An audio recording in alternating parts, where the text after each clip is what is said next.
কর্কট রাশির মানুষ যারা আছেন, এই গোটা 2026 সালটা অত্যন্ত ভালো থাকতে, বিপদমুক্ত থাকতে, সম্পূর্ণভাবে ঝুট ঝামেলাকে এড়িয়ে থাকার জন্য, ছোটখাটো সমস্যা থেকে মুক্তি পাওয়ার জন্য সারাটি বছর একটি প্রতিকার করুন। একটি নয়, দুটি প্রতিকার করুন, তাহলে দেখবেন 2026 সাল আপনাদের জন্য অত্যন্ত ভালো এবং ছোটখাটো যে সমস্ত সমস্যাগুলো আপনাদের জীবনে থাকবে বা ছিল, সেই সমস্যাগুলো সমস্ত কিছু মিটে যাবে।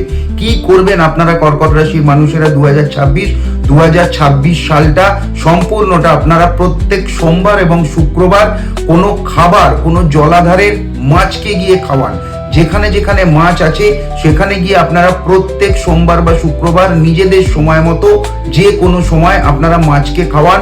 সেটা যদি কুয়োর মধ্যে মাছ থাকে, সেটা যদি কোনো ডোবায় থাকে, কোনো খালে থাকে বা কোনো নদীতে থাকে, যেখানে মাছকে আপনি খাবার দিলে খাবে, সেই জায়গায় গিয়ে আপনারা মাছকে কিছু খাবার প্রদান করুন।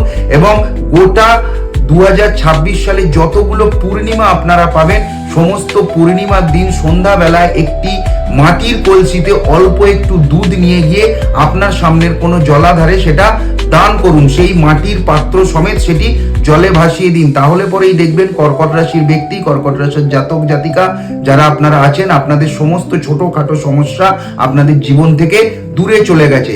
তবে পরে যদি আপনাদের জীবনে দীর্ঘমেয়াদী কোনো সমস্যা বা যদি কোনো বড় ধরনের সমস্যা থেকে থাকে, তাহলে আমি বলবো যে আপনারা আপনাদের ব্যক্তিগত জন্মছাট কোনো জ্যোতিষীকে দেখিয়ে নিন এবং তার থেকে সুনির্দিষ্ট ভাবে আপনারা তার প্রতিকার করে নিন।